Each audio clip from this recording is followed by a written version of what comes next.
Përshëndetje. Pas një jave me një grip tepër çuditshëm, që na kishte zënë fytyn kësaj radhe, ja ku jemi sot për të vazhduar me pjesën e tretë të emisionit të fjalë. Tek pjesa e dytë folëm për nevojat kafshërore njerëzore për të mira materiale. Nevoja këto që e shtyn racën njerëzore të kaloj kufijtë e saj. Jeffrey Epstein shfrytëzoi, apo i thanë të shfrytëzonte, xhepat e fshehur të brenda ligjeve amerikane, apo sistemit financiar kapitalist perëndimor, për të cilin ne na kishin thënë se nuk është më i miri në treg. Krijoi një perandori të tërë, një makineri perfekte për të shmangur taksat, dhe këtë veprimtari nuk mund të realizonte dot pa ndihmën e pakursye të bankës John Pierpont Morgan Chase nga 1998 deri në 2013 dhe pastaj në lojë hyri Deutsche Bank deri në 2019. Siç edhe mund ta kuptoni, këto banka që paraqiten si banka elit dhe serioze, ligjin e zbatojnë për ne të thjeshtët, duke krijuar një reputacion perfekt në perceptimet tona. Por kur vjen fjala për klientat VIP, për paranë e madhe, këto banka tregojnë fytyrën e vërtet grabitqare. Që kjo makineri perfekte të funksiononte, duhet kishte edhe sistemin operativ të saj. Çdo thesar duhet të ketë dikë që të mbajë çelësat dhe të zgjedh se kush mund të hyjë apo jo në të. Sot do të përpiqem që të hym thellë tek rrjeti operativ që kanë funksionuar, duke njohur nga afër inxhinieren sociale, zonjën Ghislaine Maxwell, e cila paras bruto të Epsteinit i dha imunitet. Do të mësojmë se e bia e gjendit trefisht, i quajtur Robert Maxwell, shfrytëzoi metodat e spionazhit babait që brendi modern Victoria's Secret të transformohen në një rrjet global rekrutimi. Do të mësojmë sot sekretin e fshehtë dinastisë Maxwell dhe kontrollin që kishin mbi softwarët për mbikëqyrje, të cilës software i transformuan vilat e Jeffreyt në ishull në shtëpi inteligjente, vite më parë se sa njerëzimi dëgjonte për këtë tokë fjalësh. Janë pikërisht ta serverat vendosur në zona offshore, të cilës shërbenin si policë sigurimi që siguruan heshtjen për 10 vjeçar me radhë. Nga ana tjetër, zoti Jeffrey Epstein donte të bëhej zot biologjik, temë kjo që i bërë fiksim. Kishte investuar në eugenik dhe kishte plane për dominim genetik. Dhe në fund do t'i japin përgjigje pyetjes se përse sistemi që e krijoi e eliminoi në 2019. Epstein ishte fytyra, karizma, karemi, ndërkohë që Ghislaine ishte organizatorja, rekrutuesja, menaxherja e aksesit dhe mbi të gjitha që lidhja me botën e inteligjencës. Që të kuptojmë se kush është Ghislaine Maxwell, duhet pikë së pari të njohim personin që e krijoi dhe që është babai i saj, zoti Robert Maxwell. Roberti nuk që vetëm një manjat mediash, por që një agent nga më të fuqishmit të shekullit 20, që një person që mund të thuash pagabuar se që me 10 fytyra. Lindi në Çekoslovakinë e saj kohe në 1923 si Jan Ludwig Hosch, fëmijë një familje të varfër çifute. Pasi mbijetoi holokaustit gjatë luftës së dytë botërore, kaloi në Angli, ku dhe u bë manjat i mediave ku zotëronte Daily Mirror, Pergamon Press, shumë shtëpi botuese, shkencore dhe gazeta në Europë, që e afërt me elitën britanike, figurat të larta në Izrael, si dhe elitën e biznesit dhe të inteligjencës. Humbi jetën në 1991, kur del në parmakët e jahtit të tij në ishujt Kanarje për të urinuar dhe bie në det duke u mbytur. Ky është varianti zyrtar. Pas vdekjes, u zbulua se kishte vjedhur qindra milion pound nga fondet e pensioneve të punonjësve të tij. Perandoria e tij financiare që ndërtuan mbi borxhe masive dhe mashtrime. Fakti që u varos me nderime në varrezat më të shtrenjta në botë, me pjesëmarrjen e kryeministit izraelit të kohës, Yitzhak Shamir, si dhe krerëve të shërbimeve të fshehta, tregon se që janë agenti Mossadit. Fuqia e vërtetë e Robertit qëndronte në hije. 10 vjeçar me radhë, Roberti balanconte shërbimet inteligjente të 3 institucione më të forta në botë, KGB-s, MI6-s dhe Mossadit.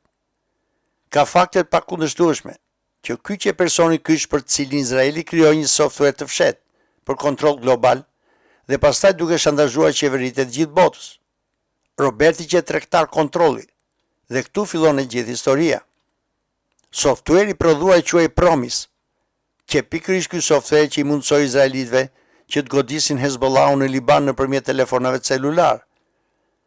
Zyrtarisht software Promise u prodhua për Ministrinë e Drejtësisë së Shtetit të Bashkuar të Amerikës dhe që një software avangard për gjuhëtinë e të dhënave. Që pikërisht Robert Maxwell që mundsoi futjen e këtij software tek ashtu quajtura backdoor. Këta software të modifikuar, Roberti ja shiti shërbime inteligjente në të gjithë botën, që do të thotë që ai që i shiti mundi në çdo moment të kontrollonte se me çfarë merreshin shërbime inteligjente në të gjithë botën. Ky që rrjeti i parë digital për shantazh. Duke u rritur pranë të jatit, Ghislaine Maxwell e kuptoi se mbikëqyrja digjitale që arma më e fuqishme në botë. Me vdekjen e Robertit, historia e softwaret u kthye në një zanat familjar. Ndërkohë që Ghislaine Maxwell ndërtonte ura sociale drejt elitës, vëllezërit e saj Kevin dhe Ian Maxwell u fokusuan në anën teknologjike, që pikërisht vëllezërit e Ghislaine's që i dhanë të pushtet e Epsteinit, pushtet që nuk mund t'ja jepte vetëm paraja, por duaj instalimi i logjistikës familjes Maxwell, me anë të cilës pastaj filloi shantazhi. Tashmë vilat nuk qenë vetëm hobi për të pasurit, por një degë e veçantë një operacioni shumë më të madh. Ndërkohë që Ghislaine Maxwell sillte elitën, teknologjia e vëllezërve të saj i siguronte çdo bajt info të këtyre njerëzve. Pra, Jeffrey Epstein që frontman i operacionit, kurse truri që familja Maxwell, apo më saktë Mossadi. Momentet intime të elitës dilnin në tregun e ndikimeve për shantazh. Fuqia e vërtet nuk qëndron tek ajo që ti mbyllësh gojën dikujt me forcë, por tek ideja që ti të zotrosh çelësin e heshtjes ti. Ghislaine u rit duke mësuar të shërbejë të fuqishmit dhe njëkohësisht u ushtroi pushtet tek të tjerët. Kur i jati u mbyt në 1991, Ghislaine nuk trashëgoi vetëm turpin, por edhe librin e telefonave të jatit, si dhe metodat e tij të punës. Kur shkoi në New York, ajo nuk kërkoi një punë të zakonshme, por kërkoi një figurë të re babai tek të fuqishmit. Epstein zotronte miliarda, por në shoqërinë e lartë që ai pa njohur. Ghislaine i shpjegoi diçka të rëndësishme. Fuqia e vërtet nuk qëndron tek paraja në llogari, por tek paraja që blen shërbime dhe njerëz që qëndrojnë mbi ligjin. Ajo i dha kontaktet të jatit dhe e mësoi se si të bëhej paprekshëm.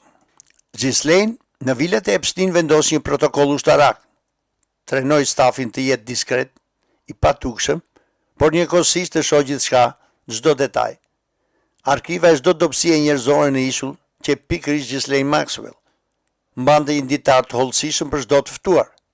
Kush pinte whisky, kush kishte frikë nga avioni, kush fsheh kërkesa më të ulta kafshërore e kështu me radhë. Kapitull më vete që organizata e saj Terramar. Zyrtarisht bëhej fjalë për një histori ekologjike, por në thelb që një manovër gjeniale për të fituar pavarësi në dete dhe oqeane, sepse ujërat ndërkombëtare nuk i takojnë asnjë shteti sipas ligjit. Donte të krijonte një hapësirë ku elita mund të takojë pa frikën e ndjekjes nga FBI, Interpoli apo shërbime tjera ndërkombëtare. Pra, që një përpjekje që liria kafshërore e elitës të legalizohen nëpërmjet Kombeve të Bashkuara, duke shfrytzuar pikërisht ekologjinë si maskë për të krijuar zona pa ligje. Kjo se kujtohet nga vitet 2010, filloi të flitej gjithmonë më shumë për ekologjinë, ngrohen globale dhe ndryshimet klimatike. Marrëdhënia me princin Andrew që suksesi i saj më i madh. E dinte se princit i mungoni parat kesh në mënyrë kronike për të bërë një jetë luksoze. I afroi avion privat, burime financiare dhe ajo që qe më e rëndësishme për të, organizonte mbrëmje ku ai qenë qendër vëmendjes, ndërkohë që kamerat filmonin gjithçka. Vite të tëra, ai nuk kuptoi asgjë. Gjatë gjyqit u zbulua se Ghislaine kishte edhe dhomë në Buckingham Palace, duke na treguar si niveli i infiltrimit që perfekt.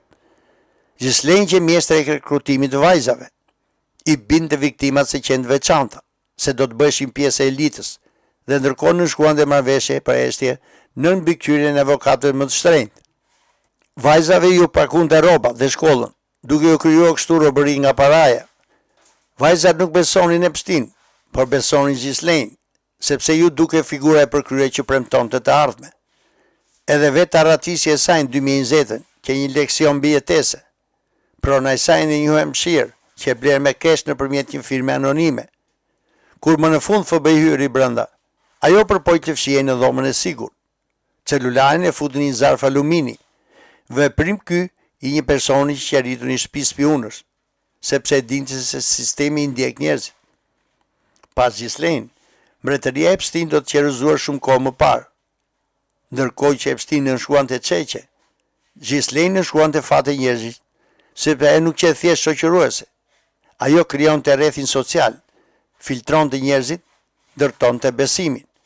Epstein pa Maxwell do të ishte thjesht një predator i pasur, ndërkohë që Maxwell pa Epstein do të ishte akoma operative. Dhe tani le të kalojmë tek pjesa më e errët e Jeffreyt. Kishte miliarda në bankat offshore dhe i mungonte vetëm një maje pa kapur. Kontrolli absolut në vetë biologjinë e njeriut. Epstein nuk donte vetëm të kontrollonte njerëzit sa ishin gjallë. Ai donte të projektonte kodin e tij gjenetik në të ardhmen nëpërmjet formës eugenike digjitale. Eugenika gjatë historisë gjithmonë ka qenë aspirate të trurit material, që nëpërmjet shkencës të pastrojë racën njerëzore, duke favorizuar ata që duken superior. Epstein që e fiksuar me këtë ide, deri në kufijtë e fanatizmit. Ai nuk je vetëm financier i shkencës, por udhëhiqte profesor nga Harvardi apo MIT i Massachusettsit, duke shfrytzuar konsulta për një eksperiment personal. Sipas shumë dëshmitarëve anonim, plani i tij që i frikshëm. Donte të transformonte pronën e tij në New Mexico në laborator për riprodhimin njerëzor. Prona e tij e quajtur Zorro Ranch, me një sipërfaqe më të madhe se Manhattani, ishte dizenjuar për të bërë baza e projektit të tij personal për përparimin e racës. Kishte planifikuar të fekondonte 10 gra në të njëjtën kohë, duke besuar se inteligjenca e tij dhe aftësia për të manipuluar sistemin qenë veçanti që duhej biologjikisht të trashëgoheshin dhe të riprodhoheshin masivisht. Ky është një instinkt natyror kafshë në formën më të egër, dëshira e predatorit për të bërë burim i gjithë brezit të ri të ashtu quajtur elit. Epstein financonte kërkimin në kriogenik, duke ngrirë trupat njerëzor me iden se trupi i tij apo truri i tij të ruaj pas vdekjes, që teknologjia së ardhmes ta kthente në jetë.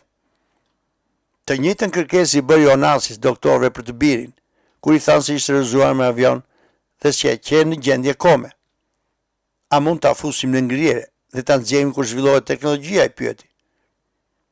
Me çmendurinë që e karakterizonte, Epstein mendonte se vdekja që një taksë e radhës, e cila duhej na shkaluar njësoj si parat. Në darkat që organizonin me shkencëtarët, Epstein hapur diskutonte mbi temën që teknologjia duhet të lidhte biologjinë njerëzore me inteligjencën artificiale, duke krijuar qenie të cilat fjalë për fjalë qëndrojnë përmbi ligjet e natyrës. Kokat më zgjuar të botës, midis tyre dhe nobelist, qëndronin të ulur në tavolinë dhe dëgjonin këto plane. Prandaj kishte edhe emrin tek lista i ndjeri Steve Hawkins.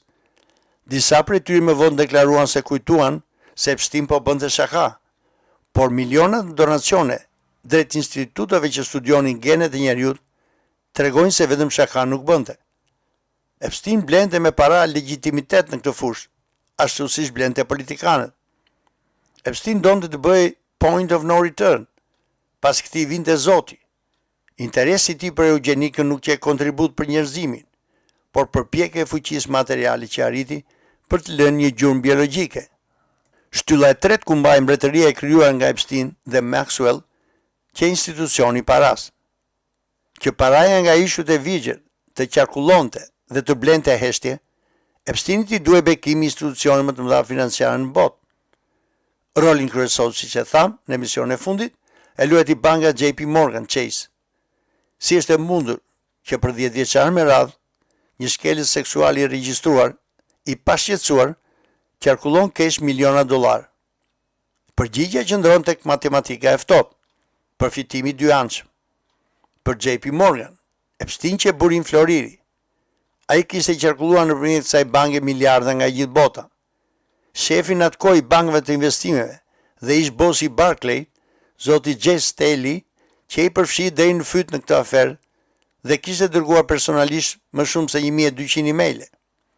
Gjithashtu kishte kaluar dhe 1.8 milion pound personal, që pikërisht ky person që i dha lishmëri Epsteinit në zemër të financa e botërore. Në rastet kur punonjësit e bankës për lajmëronin transakcionet dyshimta, udhëheqja e bankës i ignoronte. Banka i shërbente Epsteinit si një mburojë financiare dhe përsa kuaj që klienti tyre kishte vullën e lishmërisë nga banka më e fuqishme e Amerikës. Bankierët e dinin se nga vinin parat dhe se për çfarë shpenzoheshin, por vendosën të mos flisnin. Çdo muaj qarkullonin $100 milion në një botë, ku na thuhet se çdo transakcion kontrollohet. Megjithatë, në botën e miliardëve besnikëria zgjat për aq kohë sa fitimi është më i madh se rreziku. Përse në 2019, ai kalkulim material që vazhdoi me vite, vendosi që Epstein të mos ekzistojë më. Në mes të korrikut 2019, Jeffrey Epstein mendonte se kamrat në ishull, bankierët e JP Morganin apo familjet mbetrore që një mburojë mjaftueshme për të, por harroi diçka thelbësore. Sistemi nuk ka miq, ka vetëm interes. Por çfarë ndryshoi ndërkohë? Në 2019 tashmë kishim hyrë në epokën digjitale që kërkonte transparencë dhe për këtë arsye Epstein u bë një borxh toksik. Në 2008, kur Epstein kishte të njëjtat akuza në kuris, bota që gjysmë analoge, i vetmi burimi informacioni në atë kohë që në mediat, televizioni dhe gazetat, dhe këto i kontrollonte kapitali i madh. Kur redaktori thoshte jo, historia kishte mbaruar dhe Epstein mund të blente heshtjen. Në 2019, autoriteti lartë u bë viktimë e frikës dhe vetë përparimit të tij. Sistemi prej vitesh kishte filluar të zhvillonte kontrolli digjital, mbledhje masive të dhënave, si dhe algoritme që të kontrollonte popullsinë e botës dhe të ruante punët e veta. Duke zhvilluar kontrollin digjital, zonat gri detyrimisht nxorën në dritën e diellit. Në një kohë ku në treg dolën platforma si YouTube, Instagram, TikTok, Facebook e tjera, nuk ishte më lehtë si në atë kohë kur i mbyllej gojën një redaktori apo 10 gazetarëve. Dëshmitë e viktimave filluan të bëhen klipe virale që lëviznin me shpejtësinë e erës. Gjurmët digjitale të fluturimeve, transfertave bankare dhe të dhënave të tjera si me fotografi qenë të aksesueshme për kërkues të pavarur nga gjithë bota. Pra, u krijua një rrjet digital mbi këtyre dhe pastaj u kuptua se ky rrjet nuk mund të mbulonte më Epstein dhe ata vetë. Dhe në këtë sistem të ri që drejtonte miliarda, Epstein u bë një gabim që duhej fshirë. Ata që janë në maj krijuan një botë ku të dhënat nuk humbin dhe kur kuptuan se Epstein me të dhënat e tij mund t'i tërhiqte në humner, e fshin si fshihet shkumsi në drast në zez. Sistemi eliminoi që të shpëtonte veten. Në botën e shërbimeve inteligjente dhe të krimit sofistikuar, ekziston diçka që quhet dead man switch, që do të thotë se në qoftë se më ndodh diçka mua, në atë moment lëshohet informacioni komprometues. Kjo që edhe policia e sigurimit të Jeffrey Epstein, por përse nuk u aktivizua? Të gjithë prisnim rrjedhjen e informacionit në atë kohë, por kjo nuk ndodhi. Kush mund të jenë arsyet? Si fillim kapitali arriti të gjejë serverat përpara se të aktivizohen, duke përdorur cyber teknologjinë ose duke i zbuluar fizikisht, me shumë gjasa në zonat offshore. Një probabilitet tjetër është se ka mundësi që shërbimet e fsheta, në pamundësi të gjetjes serverave, mund të kenë prerë kablot në New York në zonat offshore.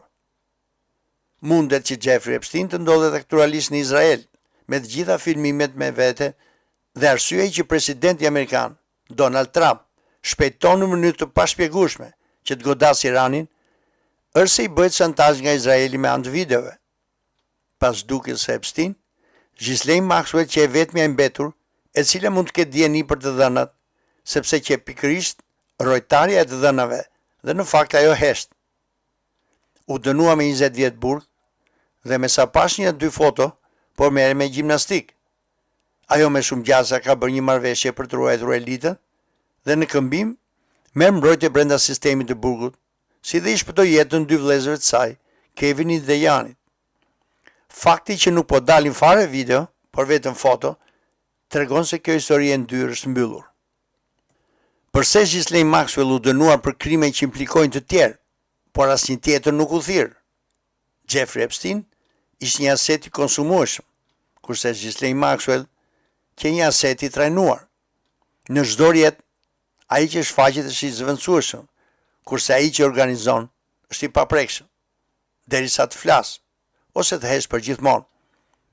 Sot ne po flasim për Ghislaine Maxwell, arkitekten, sepse ajo i zgjidhte viktimat, ndërtonte normalitetin dhe kthente abuzimin në rreth shoqëror. Kjo nuk është një sjellje impulsive, është operacionale.